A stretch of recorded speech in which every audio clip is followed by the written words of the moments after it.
الحمد لله نحمده ونستعينه ونستغفره ونؤمن به ونتوكل عليه ونعوذ بالله من شرور أنفسنا ومن سيئات أعمالنا من يهده الله فلا مضل له ومن يضلله فلا هادي له ونشهد أن لا إله إلا الله وحده لا شريك له ونشهد أن محمدًا عبده ورسوله أما بعد فأعوذ بالله من الشيطان الرجيم بسم الله الرحمن الرحيم وإنك لعلى خلق عظيم صدق الله العظيم وقال النبي صلى الله عليه وسلم قال أتدرون ما المفلس قالوا المفلس فينا من لا درهم له ولا متاع فقال إن المفلس من أمتي من يأتي يوم القيامة بصلاة وصيام وزكاة ويأتي قد شتم هذا وأكل مال هذا وسفك دم هذا وضرب هذا فيعطى هذا من حسناته وهذا من حسناته فإن فنيت حسناته قبل أن يقضى عليه أخذ من خطاياهم فطرحت عليه ثم طرح في النار أو كما قال عليه الصلاة والسلام فقولوا اللهم صل على محمد النبي الأمي وعلى آله وسلم تسليما. قابل قدر معزز علماء کرام اور حاضر مجلس میرے محترم بزرگوں اور عزیز ساتھیوں، درود شریف پڑھ لیں. اللهم صل على محمد وعلى آل محمد وبارك وسلم. میرے محترم بزرگوں اور عزیز ساتھیوں، اہل تنظیم نے مشورے سے جو عنوان مجھے دیا ہے وہ اخلاق مروی، اور اخلاق کے معنی آتے ہیں عادت کے، طریقے کے، جو اپنے مفہوم کے اعتبار سے بہت ہی وسیع ترین مفہوم ہے. اخلاق کے بغیر کوئی معاشرہ، کوئی گھر، کوئی گاؤں، کوئی بستی، کوئی شہر، کوئی حکومت کامیابی تک نہیں پہنچ سکتی. بغیر اخلاق کے کوئی گھر آباد نہیں ہو سکتا. بغیر اخلاق کے زندگی کے اندر چین، سکون، راحت، اطمینان نہیں آ سکتا. اخلاق ایک ایسی چیز ہے جو انسانیت کا زیور ہے. قرآن و حدیث نے جس کے مفہوم سے پتہ چلتا ہے کہ اخلاق مسلمانوں کے اندر ہونا یہ اہم ترین ضرورت ہے، ایک اہم ترین چیز ہے. بغیر اخلاق کے انسانیت کی تکمیل نہیں ہوتی. آدمی بد اخلاق ہوتا ہے تو دیکھنے کے اعتبار سے وہ انسان تو ہوتا ہے، لیکن بد اخلاقی کی وجہ سے وہ انسانیت کے شرف سے محروم رہتا ہے. اور کوئی آدمی بغیر اخلاق کے کامیابی تک نہیں پہنچ سکتا. کوئی آدمی چاہے وہ کتنے ہی نماز پڑھنے والا ہو، روزے رکھنے والا ہو، حج اور زکوٰۃ کی ادائیگی پر بھی بہت ہی اچھے طریقے سے فائز ہو، لیکن بد اخلاقی کا اگر کینسر اس کے اندر موجود ہے تو لوگ اس کی طرف متوجہ نہیں ہو سکتے.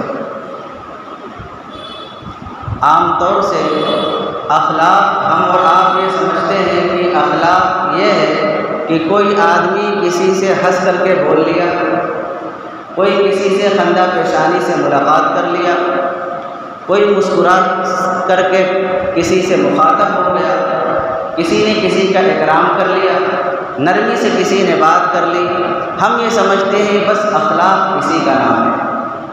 حالانکہ اس کو کما حق اور مکمل طریقے سے اس کو اخلاق نہیں کہا جا سکتا۔ اخلاق یہ اندر کی چیز ہے، اخلاق کا حصہ تو یہ ہے، لیکن اخلاق کا پورا مفہوم ان چیزوں کے اندر مضمر کر دینا اور شامل کر دینا یہ اخلاق کے مفہوم کے خلاف ہے۔ اخلاق اندر کی چیز ہے۔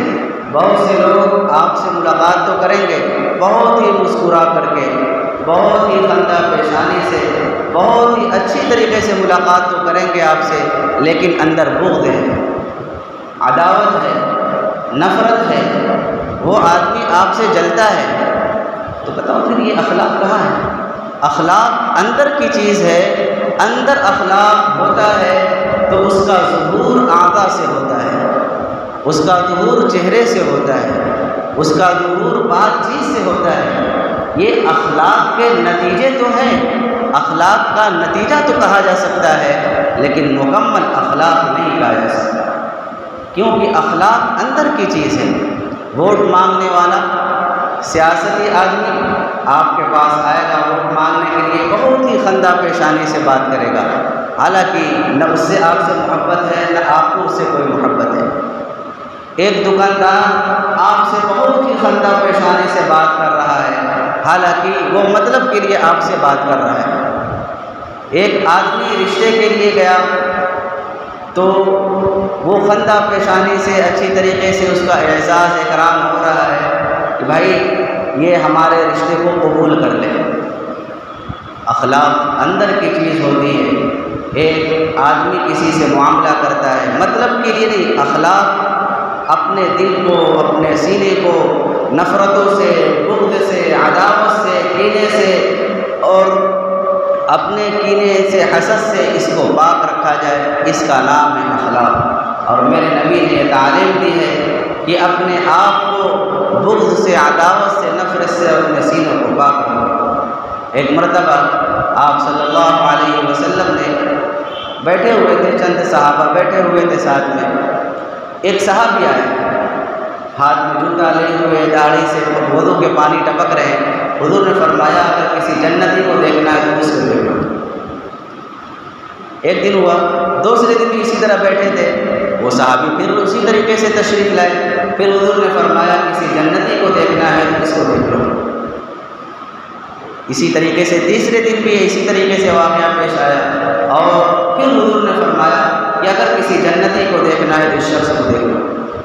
صحابہ تو صحابہ ہیں، یہ حریص تھے جنت کے معاملے میں، نیکیوں کے معاملے میں پیچھے لگے۔ آخر ان صحابی کا عمل کیسا ہے، وہ کون سا خاص عمل ہے جس کی وجہ سے میرے نبی نے فرمایا کہ کسی جنتی کو دیکھنا ہو تو ان کو دیکھ لو؟ پیچھے لگے اور ان کے پاس گئے اور کہنے لگے بھائی مجھے اپنے یہاں 3 دن مہمان ٹھہرا لو، میرے لیے یہ دقت ہے، یہ دقت ہے، بھائی رہے ہو کوئی دقت نہیں۔ 3 دن وہ ان کے گھر میں رہنا اس لیے چاہتے تھے تاکہ ان کے شب و روز کے اعمال دیکھ سکیں کہ یہ بندہ کرتا کیا ہے، اس کے اعمال کون سے ہیں جس کی وجہ سے میرے نبی نے فرمایا کہ جنتی کو دیکھنا ہو تو ان کو دیکھ لو۔ وہ 3 دن رہنے کے بعد بس وہی نماز ہے، تلاوت ہے، ذکر ہے، وہ جو عام طور سے حضرات صاحب کرام کرتے تھے ان کو دیکھا، کوئی خاص عمل نہیں دیکھا۔ وہ ذہن میں بیٹھا کر کہتے ہیں کوئی خاص عمل ہوگا جس کی وجہ سے میرے نبی نے فرمایا کسی جنتی کو دیکھنا ہو تو ان کو دیکھو۔ پھر تیسرے دن کہنے لگے بھائی بات یوں ہے کہ گھر میں کوئی لڑائی جھگڑا نہیں ہوا، بس آپ صلی اللہ علیہ وسلم نے آپ کے بارے میں ایسا ایسا ارشاد فرمایا تھا، تو میں نے سوچا کہ آپ کا وہ خاص عمل دیکھ لوں جس کے بنا پر آپ علیہ السلام نے بشارت دی۔ پھر کہا کہ اچھا یہ بتاؤ آپ کا وہ خاص عمل کیا ہے، کوئی ایسا تو ہوگا۔ سوچنے لگے یار کوئی خاص عمل تو میرا نہیں ہے۔ پھر کہنے لگے دیکھو میرے اندر ایک چیز یہ ہے کہ میں جب بھی رات کو سوتا ہوں تو میں اپنے دل کو سارے لوگوں سے، کینے سے، بغض سے، عداوت سے، نفرت سے پاک کر کے سوتا ہوں۔ میرے دل میں کسی کے لیے کوئی برائی نہیں ہوتی، میں اپنے سینے کو، اپنے دل کو پاک کر کے سوتا ہوں۔ بس یہی ہے تمہارا وہ عمل جس کی بنا پر آپ علیہ السلام نے فرمایا کہ کسی جنتی کو دیکھنا ہو تو ان کو دیکھو۔ ہم معمولی چیز سمجھتے ہیں، اپنے دل کو پاک صاف رکھنا، بغض سے، عداوت سے، نفرت سے، یہ معمولی چیز نہیں ہے۔ قرآن کریم نے مختلف جگہ، مختلف اوقات میں، مختلف سطور کے اندر اخلاق کے معاملے میں مختلف الفاظ سے، مختلف انداز میں ذکر فرمایا ہے۔ کہیں ارشاد فرمایا اللہ رب العزت نے وَقُلْ لِعِبَادِي يَقُولُوا الَّتِي هِيَ أَحْسَنُ، کہ آپ میرے بندوں سے کہہ دو کہ وہ اچھی بات کیا کریں۔ وَقُلْ لِعِبَادِي يَقُولُوا الَّتِي هِيَ أَحْسَنُ، اچھی بات کیا کریں۔ ایک جگہ ارشاد فرمایا وَقُولُوا لِلنَّاسِ حُسْنًا، لوگوں سے اچھی بات کیا کرو، نرمی والی بات کیا کرو۔ دوسری جگہ، تیسری جگہ ارشاد فرمایا ادفع باللتی ہی احسن، کسی سے کسی معاملے میں کوئی مباحثہ ہو جائے، کسی معاملے میں کوئی نزاع ہو جائے تو اس کا دفاع بھی اچھی طریقے سے کرو۔ ایسا نہ ہو کہ آپ جو ہے بس دوسرے کی طرح آپ بھی اناپ شناپ بکنے لگے، اپنی زبان کو بے لگام کر دیا اور اپنی زبان کو بد اخلاقی کی طرف لے جانے لگے اور اپنی زبان سے وہ الفاظ، وہ لہجہ، وہ چیزیں بولنے لگے جو آپ کے لیے مناسب نہیں تھی۔ تو قرآن نے کہا کہ کبھی کسی سے مباحثہ بھی ہو جائے تو اچھی طریقے سے پیش آؤ۔ اور پھر اہل کتاب کے بارے میں مخاطب کر کے فرمایا وَلَا تُجَادِلُوا أَهْلَ الْكِتَابِ إِلَّا بِالَّتِي هِيَ أَحْسَنُ، کہ کبھی اہل کتاب سے کوئی معاملہ پیش آ جائے، کوئی بات پیش آ جائے، مباحثے کی ضرورت پیش آ جائے تو ان سے بھی اچھی طریقے سے پیش آنا چاہیے۔ ایسا نہ ہو کہ وہ اہل کتاب ان کو سمجھ کر کے آپ بد اخلاقی کے ساتھ پیش آئیں۔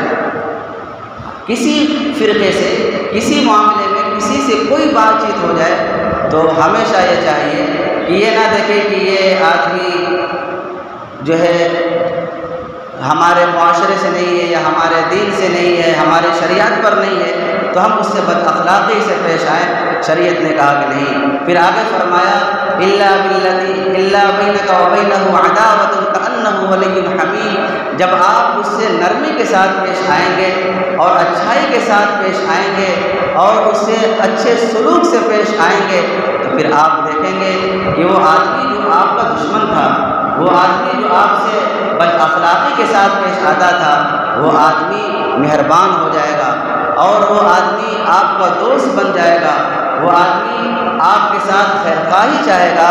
اور یہ بات اخلاق کے اندر ایک ایسی چیز ہے کہ پتھر سے پتھر دل بھی آدمی کا موم ہو جاتا ہے جب آدمی اچھے اخلاق کے ساتھ پیش آتا ہے۔ ایک مرتبہ آپ صلی اللہ علیہ وسلم سفر میں سے واپس آ رہے تھے اور راستے میں آرام کرنے کا تقاضا ہوا، آرام کرنے کے لیے کسی درخت کے نیچے لیٹ گئے تو ایک آدمی، ایک بدو آیا اور حضور کی تلوار لے کر کے حضور کے اوپر جھڑکنے لگا اور کہنے لگا بتاؤ تمہیں کون بچائے گا؟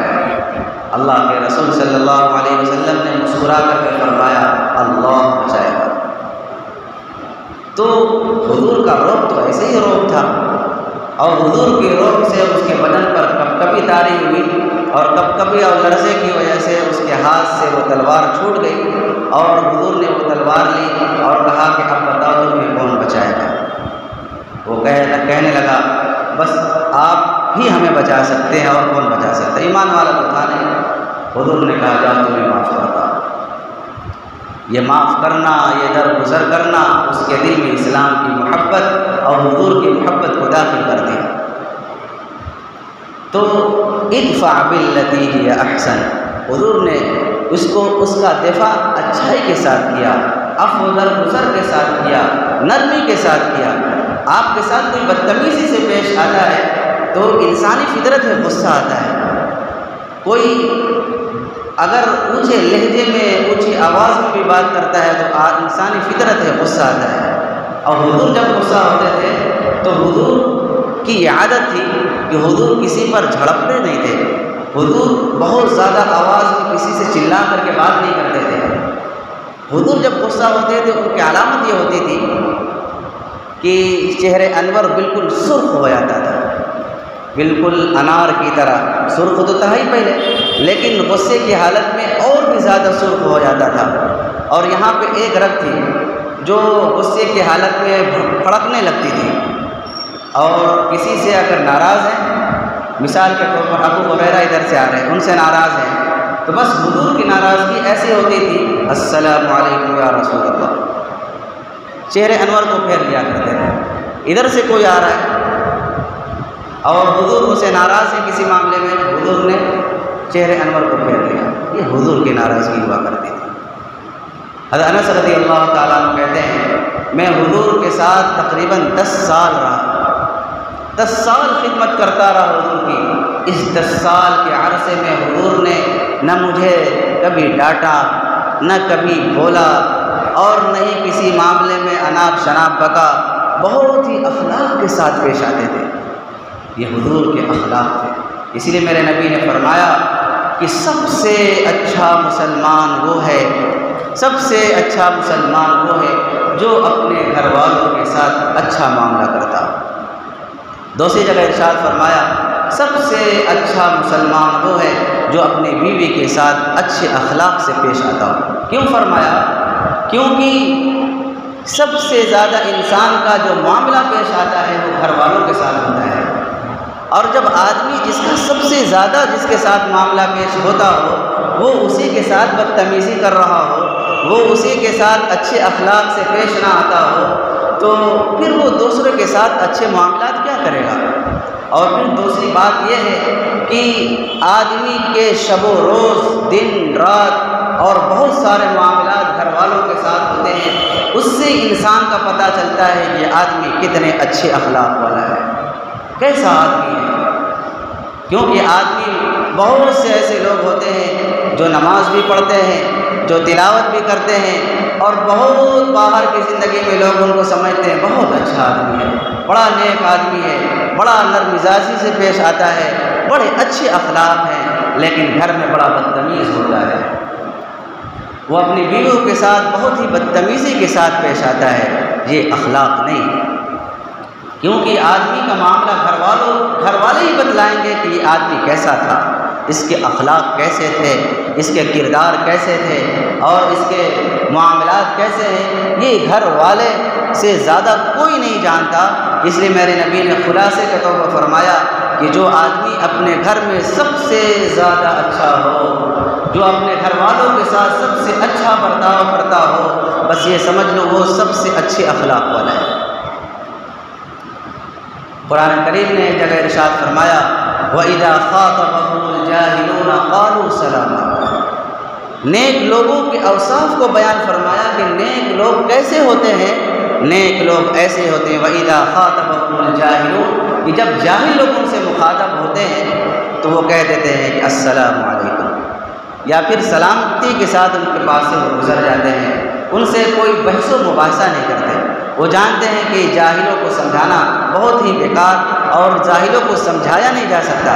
جو جہالت پر اتر جائے، ورنہ جاہلوں کو سمجھانا ایسا نہیں کہ جاہلوں کو سمجھایا نہیں جا سکتا، لیکن جو آدمی بالکل جہالت پر اتر جائے اور ماننے کے لیے بالکل تیار نہ ہو، پھر ایسے آدمی سے مومنین جو ہوتے ہیں وہ سلامتی کے ساتھ ان کے پاس سے گزر جاتے ہیں۔ وَإِذَا مَرُّوا بِاللَّغْوِ مَرُّوا كِرَامًا۔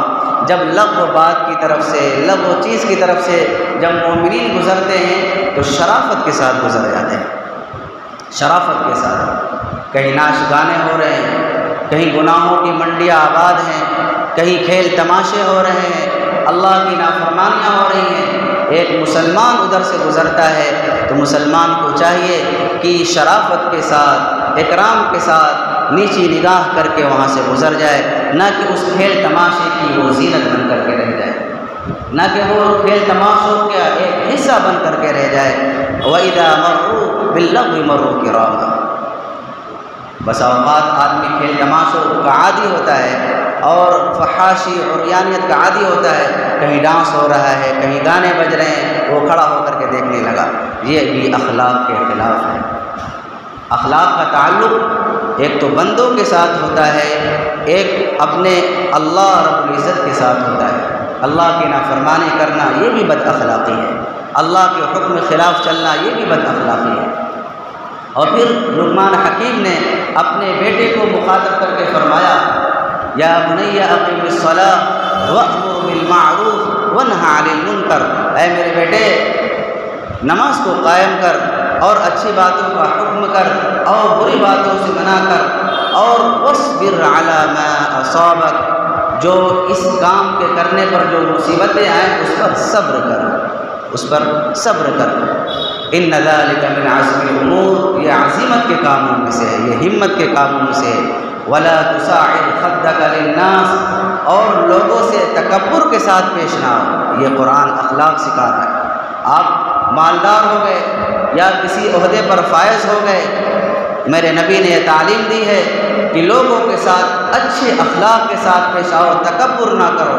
ولا تصاعد خدک للناس ولا تمشی فی الارض مرحا، اور زمین پر اکڑ کر کے نہ چلو۔ ان اللہ لا يحب كل مختال فخور، کہ اللہ رب العزت تکبر کرنے والے بد مزاج کو اللہ پسند نہیں فرماتے۔ واقصد فی مشیک واغضض من صوتک، واقصد فی مشیک، جب چلو تو درمیانی چال چلو، واقصد فی مشیک واغضض من صوتک، اور جب کسی سے بات کرو، کسی سے مخاطب ہو تو بالکل نرم لہجے کے ساتھ بات کرو۔ ایسا نہیں کہ کسی معاملے میں بہت ہی زور سے بولو، کیونکہ بہت زیادہ زور سے چلانا، بہت زیادہ شور شرابہ کرنا اور بہت ہی زیادہ اپنے آواز کو بلند کرنا، یہ تو گدھوں والی صفت ہے۔ اور ان انکر الاصوات لصوت الحمیر، اور آوازوں میں سب سے بری آواز گدھوں کی ہوتی ہے۔ اس لیے اپنے اخلاق کو اچھا بنانا، اپنے بول کو میٹھا بنانا اور اپنی بات کو میٹھا بنانا، یہی میرے نبی نے تعلیم دی ہے، یہی میرے نبی نے ہمارے ایمان والوں کو، مسلمانوں کی تعلیم دی ہے۔ حضرت حذیفہ بن یمان رضی اللہ تعالیٰ عنہ ایک صحابی ہیں، وہ کہتے ہیں کہ آپ صلی اللہ علیہ وسلم نے ارشاد فرمایا کہ قیامت کے دن ایک شخص کو لایا جائے گا اور اللہ رب العزت اس شخص سے پوچھے گا کہ ما علمت فی الدنیا، کہ تم نے دنیا کے اندر کیا کام کیا؟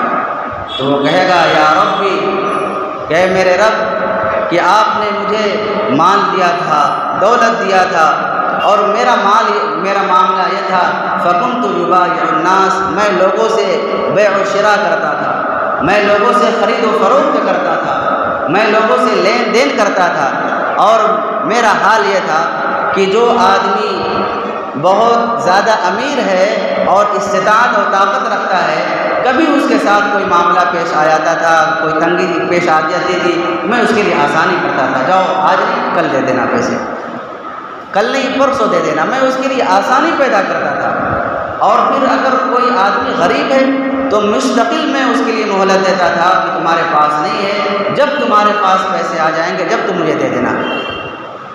جب وہ آدمی یہ کہے گا تو اللہ رب العزت کہے گا اس کا حقدار تو میں سب سے زیادہ تھا، سب سے زیادہ حقدار تو میں اس کا تھا، اس لیے میرے بندے کو معاف کر دو۔ کہ درگزر کرنا، مہلت دینا تو یہ میری صفت ہے، میرے بندے نے اس صفت کو اپنایا، اس لیے اس بندے سے درگزر کا معاملہ فرماؤ اور معاف کر دو۔ ایک حدیث میں آپ صلی اللہ علیہ وسلم نے بڑی عجیب و غریب بات ارشاد فرمائی اور فرمایا انا زعیم ببیت فی ربض الجنۃ لمن ترک المراء وان کان محقا، میں ذمہ داری لیتا ہوں جنت کے کنارے پر ایک محل دلانے کی کہ جو آدمی جھگڑے کو چھوڑ دے اگرچہ اس کا حق ہو۔ ہر آدمی اپنے حق کے لیے دوڑتا ہے، ہر آدمی اپنے حق کے لیے مارا پھرتا ہے، اور ہر آدمی اپنے حق کا مطالبہ کرتا ہے اور حق کی وجہ سے کہتا ہے کہ نہیں میرا حق ہے، میرا مال ہے، میرا مال ہے۔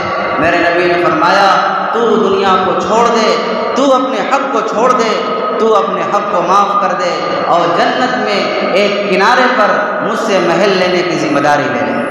میں وعدہ کرتا ہوں میں ذمہ داری لیتا ہوں، یہ ذمہ داری کسی عام آدمی کی نہیں ہے، یہ میرے نبی کی ذمہ داری ہے، یہ ہماری اور آپ کی ذمہ داری نہیں ہے، بلکہ اس شخص کی، اس ذات کی ذمہ داری ہے جس نے ذمہ داری لے لی تو پتھر کی لکیر سے بھی زیادہ مضبوط بات ہوگی۔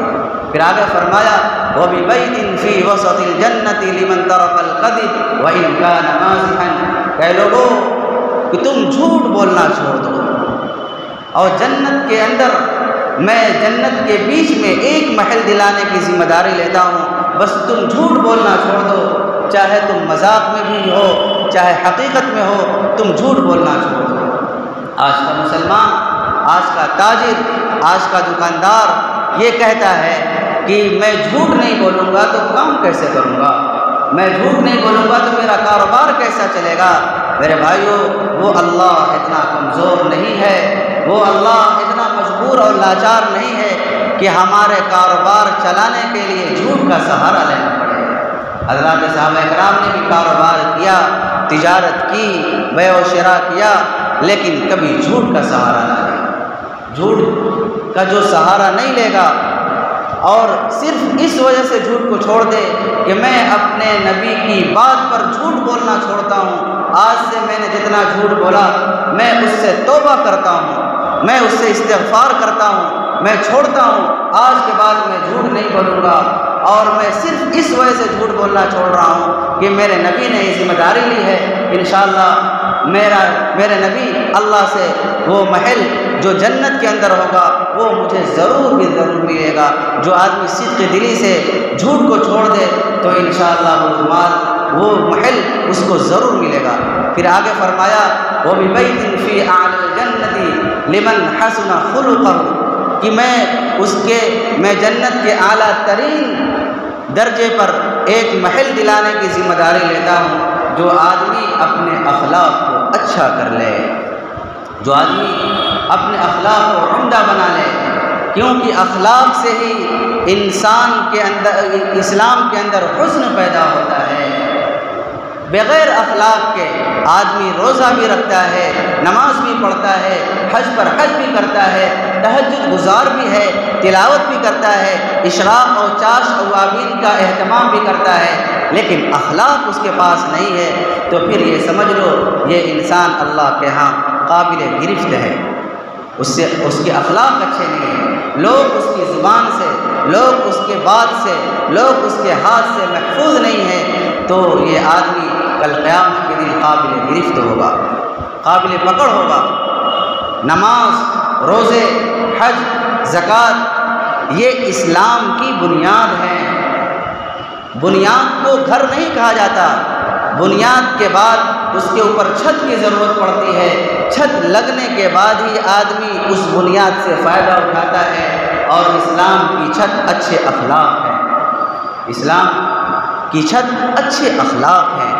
آدمی نماز روزے کا پابند بھی ہو لیکن اس کی زبان صحیح نہیں ہے، اس کی زبان کی بول میٹھی نہیں ہے۔ آدمی سوچتا ہے، ایک مرتبہ حضرت معاذ بن جبل رضی اللہ تعالیٰ عنہ سفر سے آ رہے تھے اور حضور کو دیکھا کنارے ایک جگہ پہ کھڑے ہوئے ہیں، سوچا کہ اکیلے میں حضور ہیں، کچھ جا کر کے پوچھ لوں حضور سے سوال کیا، حضور اخبرنی بعمل یدخلنی الجنہ، حضور مجھے کوئی ایسی بات بتا دیں جس پر عمل کر کے میں جنت میں داخل ہو جاؤں۔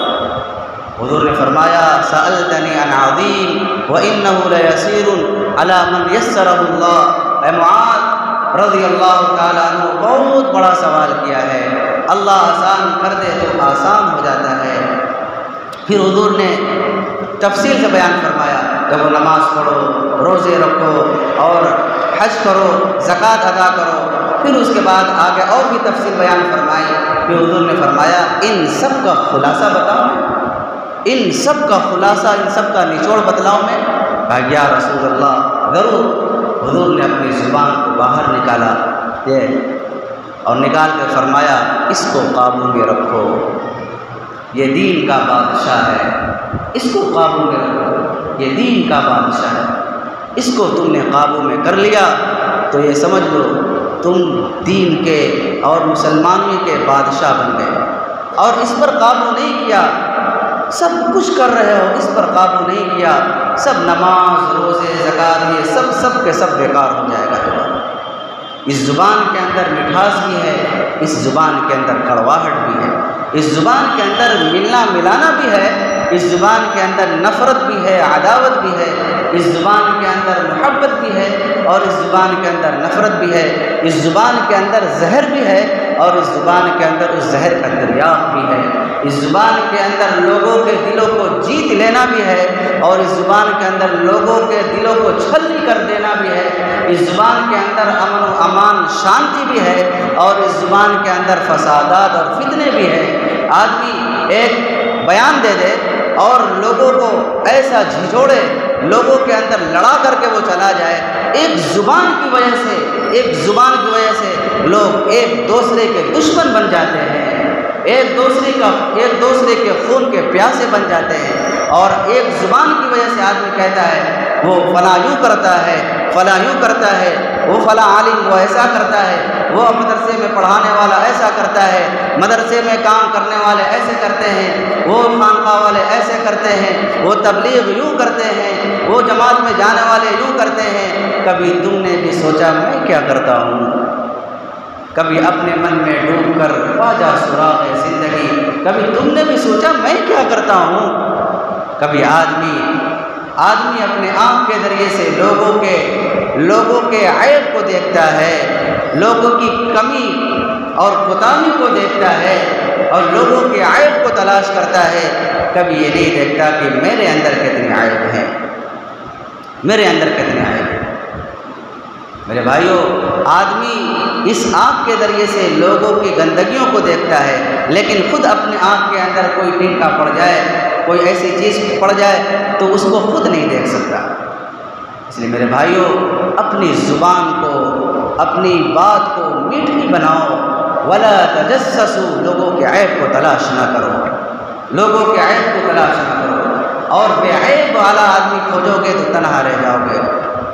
عیب بغیر عیب کے محمد الرسول اللہ کی ذات عالی تھی، اور ہم سب عیب سے پر ہیں، ہم سب گندگیوں سے پر ہیں، ہمارے اندر گندگی ہی گندگی بھری ہے۔ اس لیے میرے بھائیوں، میرے عزیزوں، بے عیب آدمی کو تلاش نہ کرو۔ ہر آدمی درگزر کرنا سیکھے، معاف کرنا سیکھے، اور لوگوں کہ کڑوی کسیلی کو برداشت کرنا سیکھے، مٹ جانا مر جانا سیکھے، اپنے آپ کو مٹانا سیکھے، اور پھر اللہ کے سامنے اپنے آپ کے اپنے مقام کو، اپنے درجات کو اونچا کر لے۔ من تواضع للہ رفعہ اللہ درجہ، جو آدمی اللہ کے لیے نیچا بنتا ہے، جو آدمی اپنے آپ کو نیچا بنا کر کے پیش کرتا ہے، دکھلانے کے لیے نہیں، اللہ کے لیے، میرے نبی کا فرمان ہے، اللہ اس کے درجات کو، اس کے مقام کو ایسا بلند کرتا ہے کہ وہ سوچ بھی نہیں سکتا۔ اس لیے میرے بھائیوں، اپنے اخلاق کو عمدہ پیش۔ حضرت علامہ قزوینی رحمۃ اللہ علیہ نے اخلاق کی ایک عمدہ تشریح فرمائی ہے، اور فرمایا کہ آدمی کو ہمیشہ قابل اچھی اور قابل تعریف اور اچھے کاموں کی طرف توجہ دینی چاہیے، جس کا خلاصہ یہ ہے کہ کبھی یہ معاملہ اللہ کے ساتھ پیش آتا ہے، کبھی بندوں کے ساتھ پیش آتا ہے، یعنی اچھے کام کی طرف توجہ دینا اور قابل تعریف کام کرنا، یہ کبھی اللہ کے ساتھ پیش آتا ہے، کبھی بندوں کے ساتھ پیش آتا ہے۔ اللہ کے ساتھ اچھے اخلاق کیا ہیں کہ اللہ نے جتنے بھی احکامات نازل فرمائے ہیں، اللہ کے جو بھی حکم ہیں، اس کے اوپر اپنے آپ کو مطمئن رکھنا اور قابل اطمینان رکھنا کہ اس حکم کو بوجھ نہ سمجھنا۔ نماز ہے، کوئی یہ نہ کہے یار 5 وقت کی نماز ہے، بڑا مشکل کام ہے، یار فجر نہیں رکھنا چاہیے تھا، فجر کو چھوڑ کر کے کام کرنا چاہیے تھا، بڑا مشکل ہے۔ تو عمل تو کرتا ہے لیکن بوجھ سمجھ کر کے کرتا ہے، یہ اللہ کے حکم پر مطمئن ہونا نہیں۔ ایک آدمی کے بارے میں ایک بات کہی گئی کہ وہ آدمی جب غسل جنابت کی اس کو حاجت ہو جاتی تھی تو وہ یوں کہتا تھا اپنی بیوی سے کہ بھائی عیسائی مذہب سے ٹھیک ہے، اس میں غسل جنابت نہیں، لیکن غسل جنابت تو کرتا تھا۔ لیکن جب اس کا انتقال ہوا، کسی نے خواب میں دیکھا کہ وہ مسجد سے جڑا ہوا آدمی تھا، نمازی آدمی تھا، اس کے ساتھ معاملہ جو ہے آخرت کا صحیح نہیں ہوا، قبر کے عذاب کے اندر وہ ملوث ہو گیا، صرف اس عمل کی بنا پر۔ اس لیے کبھی کسی عمل کو بوجھ سمجھ کر کے نہیں سوچنا چاہیے۔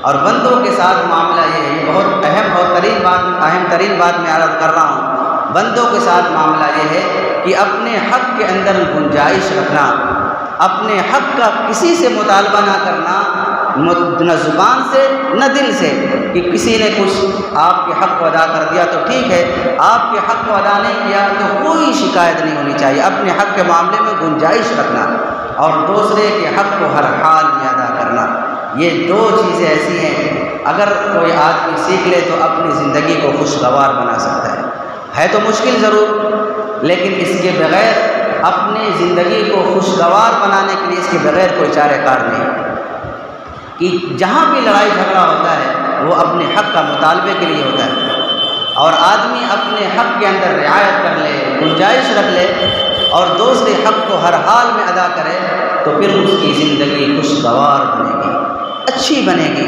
بغیر ٹینشن کے ہوگی۔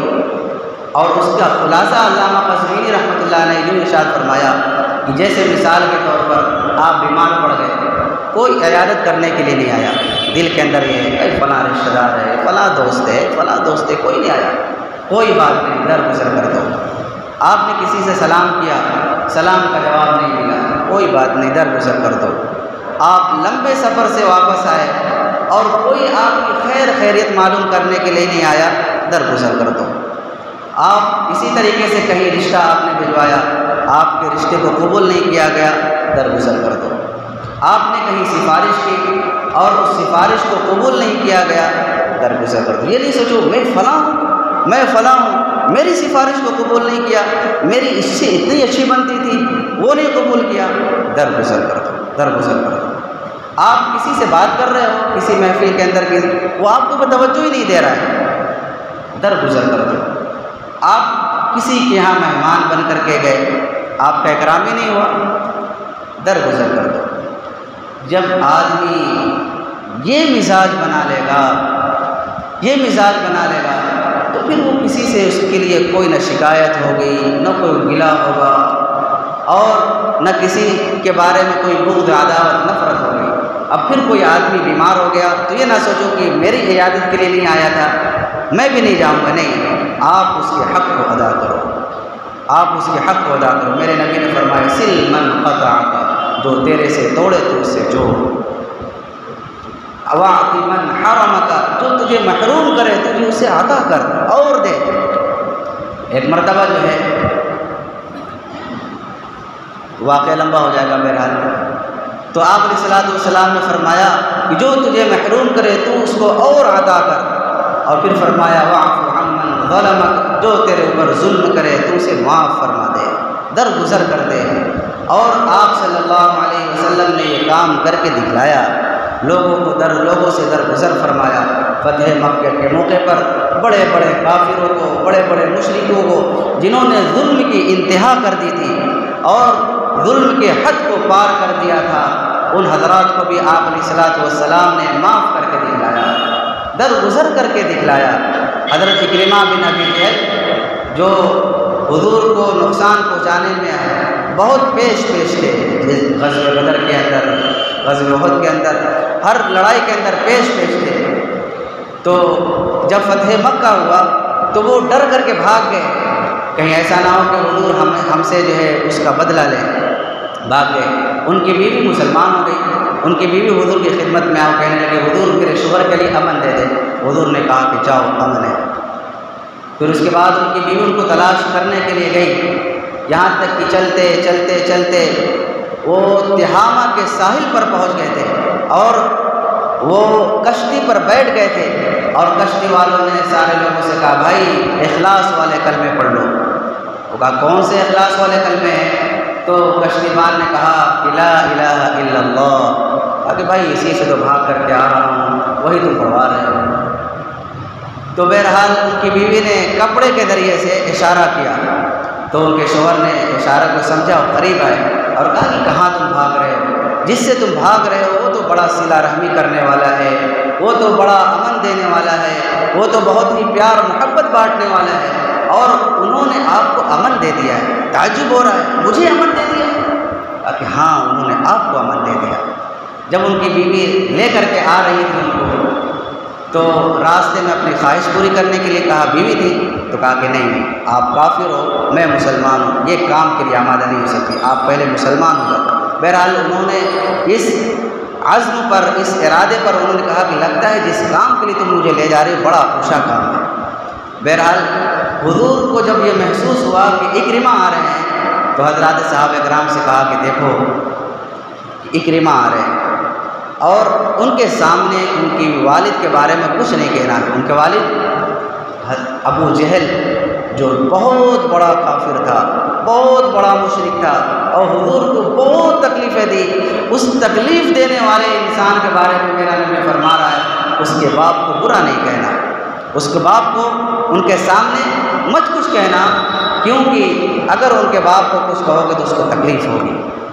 اکرمہ آئے، ابھی وہ دور ہی تھے، حضور کا جذبہ دیکھو، حضور نے استقبال کے لیے ایسی تیزی سے بڑھے ہیں۔ روایتوں کے اندر آتا ہے کہ حضور کے اوپر جو چادر تھی وہ چادر بھی ہٹ گئی، اتنی خوشی کے مارے استقبال، آ جاؤ مرحبا، کھڑے ہو گئے اور استقبال فرمایا، اور پھر اس کے بعد کہا کہ اکرمہ کیا حال ہے تمہارا؟ پھر اس کے بعد اس اخلاق، اس معاف کرنے، اس درگزر کرنے کو دیکھ کر کے اکرمہ بن ابی جہل رضی اللہ تعالیٰ عنہ بن گئے۔ جب فتح مکہ ہوا تو فتح مکہ سے پہلے جب ابھی ہجرت نہیں فرمائی تھی تو خانہ کعبہ کی چابی عثمان بن طلحہ کے پاس تھی، تو ان سے چابی مانگا کہ عثمان چابی تو دے دے، میں خانہ کعبہ کے اندر نماز پڑھوں گا کہ نہیں۔ حضور نے فرمایا وہ وقت کیا ہوگا جب یہ چابی میرے ہاتھ میں ہوگی۔ انہوں نے کہا کہ وہ وقت نہیں آنے والا ہے۔ جب فتح مکہ ہوا کہا کہ کہاں گئے عثمان، بلا کے لاؤ، اور ڈر کے مارے فرار ہو گئے کہ اب تو خیر نہیں ہے، اب تو بدلے کا دن ہے، آج تو خیر نہیں ہے میری۔ خیر ان کو لایا گیا اور کانپ رہے، سر نیچے ہے، اور بالکل تواضع، ان کے ساری شرم کے مارے میں ہی تھا جو حضور کو انکار کیا تھا۔ حضور نے چابی لی، خانہ کعبہ کی صفائی کی، نماز ادا کی، اور سارے صحابی بڑے بڑے موجود تھے۔ حضرت عباس رضی اللہ تعالیٰ عنہ چچا کہنے لگے حضور کہ حاجیوں کی خدمت ہمارے ذمہ ہے، پانی پلانا اور ان کے سارے کام، کھانا کھلانا، اگر یہ چابی بھی مل جاتی تو یہ سارے کام ہمارے ذمہ آ جاتے، اچھے کام تھے۔ لیکن سارے صحابی ہونے کے باوجود بھی حضور وہ چابی کس کو دے رہے ہیں؟ جس کے پاس چابی تھی، اور کہا کہ قیامت تک تمہارے خاندان ہی میں، تمہارے نسل میں یہ چابی چلتی رہے گی۔ یہ حضور کے اخلاق، درگزر کرنا سکھایا حضور نے، معاف کرنا سکھایا، اور لوگوں کے ساتھ اچھا برتاؤ سکھایا۔ آج بھائی بھائی میں نہیں بنتی، آج باپ بیٹے میں نہیں بنتی، میاں بیوی میں نہیں بنتی ہے میاں بیوی کا رشتہ بہت اہم ترین رشتہ ہے۔ میں تھوڑی سی بات کروں گا، یہ بہت اہم ترین رشتہ ہے۔ اللہ نے اس رشتے کے بارے میں کتنی اچھی بات ارشاد فرمائی ہے، اور فرمایا وَمِنْ آيَاتِهِ أَنْ خَلَقَكُم مِّن تُرَابٍ، کہ میری بہت بڑی نشانیوں میں سے یہ ہے کہ میں نے تمہیں مٹی سے بنایا۔ اپنی نشانی، اللہ اپنی نشانی گنا رہا ہے 20ویں پارے کے اندر، وَمِنْ آيَاتِهِ أَنْ خَلَقَكُم مِّن تُرَابٍ، کہ میری بہت بڑی نشانی کہ تمہیں مٹی سے بنایا۔ وَمِنْ آيَاتِهِ أَنْ خَلَقَ السَّمَاوَاتِ وَالْأَرْضَ، وَمِنْ آيَاتِهِ خَلْقُ السَّمَاوَاتِ وَالْأَرْضِ، کہ اللہ کی بہت بڑی نشانیوں میں سے ہے کہ آسمان اور زمین کو پیدا کیا۔ وَمِنْ آيَاتِهِ مَنَامُكُمْ بِاللَّيْلِ وَالنَّهَارِ، اللہ کی بہت بڑی نشانیوں میں سے ہے کہ تمہارا سونا پھر اٹھنا، یہ اللہ کی بہت بڑی نشانیوں میں سے۔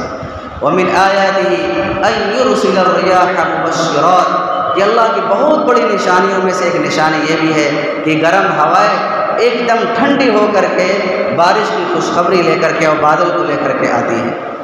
یہ اللہ نے اپنی نشانی کو بیان فرمایا، اور پھر آگے ارشاد فرمایا وَمِنْ آيَاتِهِ أَنْ خَلَقَكُم مِّنْ أَنفُسِكُمْ أَزْوَاجًا لِتَسْكُنُوا إِلَيْهَا، کہ میری بہت بڑی نشانیوں میں سے یہ ہے کہ تمہیں میاں اور بیوی بنایا، لِتَسْكُنُوا إِلَيْهَا، تاکہ تم سکون حاصل کرو۔ تو میرے بھائیوں، یہ بہت اہم ماں اور باپ کا رشتہ، یہ بہت مقدس رشتہ ہے، اور میاں اور بیوی کا رشتہ یہ اہم ترین رشتہ ہے۔ ہر آدمی اپنی اپنی جنت میں چلا جائے گا، لیکن میاں اور بیوی یہ ایک ساتھ رہیں گے۔ بیٹے کسی مجبوری کی بنا پر یا کسی اور وجہ سے الگ تو ہو جاتے، لیکن یہ میاں اور بیوی ساتھ ہی رہتے ہیں۔ تو میرے بھائیوں، اپنی بیوی کے ساتھ اچھا برتاؤ کرنا۔ میرے نبی اپنی بیوی کے ساتھ بہت ہی خندہ پیشانی کے ساتھ پیش آتے تھے، ہنسی مذاق بھی کرتے تھے۔ اور ایک مرتبہ تو آپ علیہ الصلوۃ والسلام سفر میں تھے، کوئی نہیں تھا، سناٹا تھا، رات کا وقت۔ اما عائشہ رضی اللہ تعالیٰ عنہ سے کہنے لگے، انہا سے کہنے لگے، حضور کہ دوڑ لگاتی ہو؟ ہاں، حضور دوڑ لگا رہے اماں کے ساتھ میں۔ ایک مرتبہ تو حضور آگے نکل گئے، ایک مرتبہ اما عائشہ رضی اللہ تعالیٰ عنہ نکل گئے۔ یہ حضور کے اخلاق تھے۔ حضور اپنے گھر کے اندر ایسا نہیں کہ ہم اور آپ کیا کرتے ہیں، سارا کام بیوی کے اوپر نمٹا دیتے ہیں۔ بس کپڑا دھوئے گی تو بیوی دھو لے گی، کپڑا پھٹ گیا تو بیوی کپڑا سلے گی، کھانا بنائے گی تو بیوی بنائے گی۔ گھر کے کام کاج کے اندر ہمارے نبی کے اخلاق یہ تھے کہ کہیں کپڑا پھٹ گیا تو خود سل لیا کرتے تھے، آٹا خود گوندھ لیا کرتے تھے، اور کپڑا خود دھو لیا کرتے تھے، گھر کی بکریوں کا دودھ خود نکال لیا کرتے تھے۔ کون ہے؟ امام الانبیاء۔ اور ہم اور آپ کہتے ہیں میں فلاں ہوں، میں فلاں ہوں، میں فلاں ہوں، یہ دل کے اندر آتا ہے۔ اور میرا نبی کیا کہہ رہا ہے، میں فلاں ہونے کے بعد بھی، امام الانبیاء ہونے کے بعد بھی گھر کے کام کاج خود عام آدمیوں کی طرح میں کرتا تھا۔ تو اپنے گھر والوں کے ساتھ گھر کے کام کے اندر بھی ہاتھ بٹانا چاہیے، گھر کے کام کے اندر بھی عورتوں کے ساتھ پیش آؤ۔ کئی عورتوں سے کچھ غلطیاں ہو جائیں، کچھ کوتاہیاں ہو جائیں، اس سے درگزر کرو، معاف کرنا سیکھو۔ جب غلام کے بارے میں میرے نبی نے فرمایا کہ 100 مرتبہ معاف کرو، تو اپنی بیوی ہے، وہ اپنے ایک گھر کا ایک وہ حصہ ہے، ایک فرد ہے، اور ہم اس کو ذلیل و رسوا کریں۔ بہت سے آدمی تو اپنی بیویوں کے ساتھ بہت ذلیل و رسوا کرتے ہیں، نہیں سسرال والے اپنے بہو کے ساتھ نہیں، وہ ایک لڑکی ہے۔ تو ہمارے معاشرے کے اندر بد اخلاقی ایسی پھیلی ہوئی ہے کہ ہم اپنے اخلاق کو درست کریں اور اپنے اعمال کو درست کریں، تو پھر انشاءاللہ اللہ ایسے زندگی کو دے گا، ایسا خوشگوار ماحول دے گا کہ ہم سوچ بھی نہیں سکتے۔ بس میں نے خطبے کے اندر جو حدیث پڑھی تھی، بس اس کی تشریح ہی سب کر رہا تھا، میں اس کا تھوڑا سا ترجمہ میں عرض کر دوں کہ آپ صلی اللہ علیہ وسلم نے حضرات صحابہ کرام سے مخاطب ہو کر کے فرمایا کہ قال اتدرون ما المفلس، تمہیں پتہ بھی ہے کہ مفلس شخص کون ہے؟ مفلس مطلب جس کے پاس کچھ بھی نہ ہو۔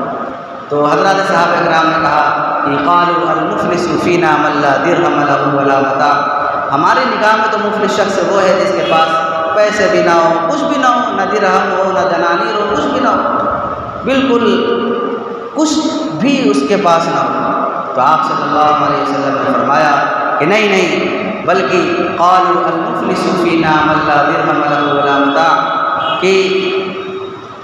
کہ میرے قال ان المفلس من امتی من یأتی یوم القیامت، کہ میری امت کا مفلس شخص وہ ہے کہ کل قیامت کے دن ایک آدمی آئے گا جس کے پاس بہت ساری نمازیں ہوں گی، بہت سارے روزے ہوں گے، اور بہت سارے زکوٰۃ کے انبار ہوں گے، اور نیکیوں کا انبار ہوگا۔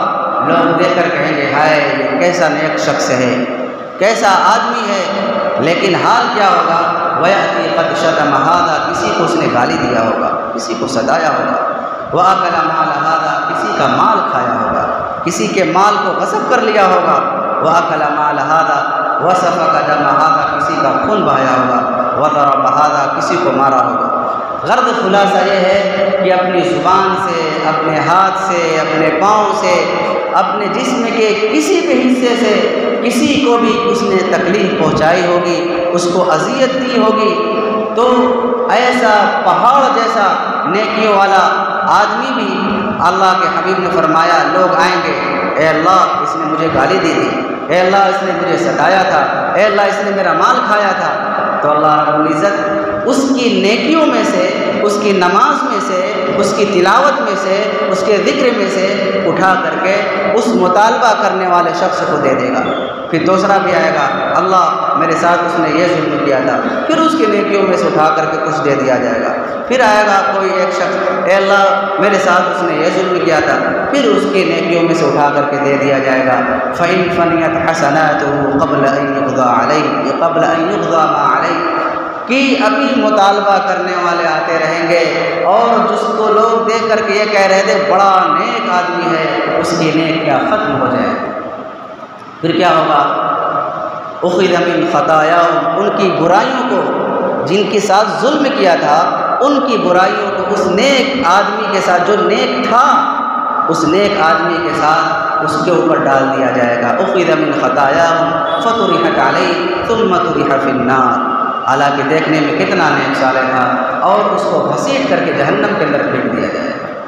اس لیے میرے عزیزوں، میرے دوستوں، یہ ارادہ کریں، اس پروگرام کا مقصد یہی ہے کہ ہم اپنے اخلاق کو عمدہ بنائیں، برداشت کرنا سیکھیں۔ آج ہمارے اندر برداشت نہیں ہے، کوئی کسی کی برداشت نہیں کرتا، باپ بیٹے کی نہیں، بیٹا باپ کی نہیں، کوئی کسی بیوی شوہر کے نہیں، شوہر بیوی کی نہیں، کوئی پڑوسی پڑوسی کے نہیں، کوئی آدمی کسی کی برداشت نہیں کرتا۔ اور اخلاق کا خلاصہ ہے کہ آدمی کے اندر برداشت آ جائے، برداشت آ جائے۔ جس کے اندر بھی برداشت آ گیا وہ سمجھ لو اس نے پورے انسانیت کے دلوں کو فتح کر لیا، اور ہمارے اندر برداشت نہیں ہے۔ اس لیے میرے عزیزوں، میرے دوستوں، ہم سب کے اندر برداشت ہونا چاہیے، ہمارے اندر درگزر والی صفت ہونی چاہیے، اور ہم اپنی زندگی سے یہی سوچیں، اپنے عمل سے، کہ ہمارے کسی بھی عمل سے کسی کو بھی تکلیف نہ پہنچے۔ المسلم من سلم المسلمون من لسانه ويده، مسلمان کی تعریف میرے نبی نے فرمائی، مسلمان تو وہ ہے جس کے زبان سے، جس کے ہاتھ سے دوسرے مسلمان محفوظ رہیں۔ بلکہ آگے چڑھ کر کے اور بات کہا جائے کہ دوسرے تمام انسانیت اور تمام مخلوقات محفوظ رہیں۔ تو ہم مسلمان ہیں، میرے نبی کی تعلیم ہے کہ میرے نبی نے تو کافروں کے ساتھ، مشرکوں کے ساتھ اور لوگوں کے ساتھ بھی اچھے اخلاق کے ساتھ پیش آئے، جیسے میں نے واقعہ سنایا۔ لیکن آج کا مسلمان دوسرے مسلمان کو اس نفرت کی نگاہ سے دیکھتا ہے اور اتنی ذلیل ترین نگاہ سے دیکھتا ہے کہ بس اللہ معاف کرے، اور وہ آدمی کہتا ہے کہ میں عاشق رسول ہوں۔ میں کسی کو مخاطب کر کے نہیں، ہر آدمی اپنے آپ کو عاشق رسول کہتا ہے۔ یہی عشق رسول ہے، اور یہی میرے نبی کی تعلیم ہے، اور یہی میرے نبی کے اخلاق تھے کہ ایک مسلمان کو ذلت اور رسوائی کر کے ذلیل و رسوا کر دیا جاتا ہے، اور ایسا ذلیل کیا جاتا ہے کہ پھر وہ آدمی آپ کے گلی میں، آپ کے گھر میں، آپ کے محلے میں داخل ہونا گوارا نہیں کرتا۔ اسے میرے بھائیوں، کسی مسلمان کو ذلیل نہ کرو، ہر مسلمان کو اپنے سے زیادہ عزت دو۔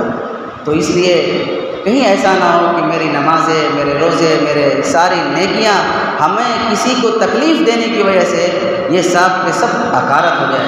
اپنے ماں باپ کا اکرام کرو، اپنے ماں باپ کا خیال کرو، خاص طور سے نوجوانوں کے ساتھ جس کے ماں باپ زندہ ہیں، ان کو غنیمت سمجھو، ان کا اکرام کرو، بہت بڑی نعمت ہے۔ آج کے بہت سارے نوجوان اپنے ماں باپ کے ساتھ بہت ہی بد اخلاقی کے ساتھ پیش آتے ہیں، اور یہ سمجھ لیں کہ ماں باپ کو جس نے ناراض کر لیا کبھی وہ جنت میں وہ جا ہی نہیں سکتا۔ اس لیے میرے بھائیوں، یہ میرے نبی نے فرمایا، یہ یا تو آپ کے جنت ہے یا تو آپ کے جہنم۔ ان کو منا لیا، ان کو راضی کر لیا تو آپ کی جنت پکی ہے، اور ان کو ناراض کر لیا، چاہے مشرک ہو چاہے نافرمان ہو، پھر بھی آپ کو ان کو راضی کرنے کا حکم ہے، ان کو راضی کرو۔ اور ارحمہما کما ربیانی صغیرہ، بڑھاپے کے اندر بھی ان کے ساتھ نرمی کے ساتھ پیش آؤ۔ اللہ تعالیٰ ہم سب کو عمل کی توفیق عطا فرمائے، اور اپنے نبی والے اخلاق، اپنے نبی والے عادات اور کردار ہم سب کے اندر داخل کرنے کی اور اس پر عمل کرنے کی توفیق عطا فرمائے۔ وآخر دعوانا الحمد للہ رب العالمین۔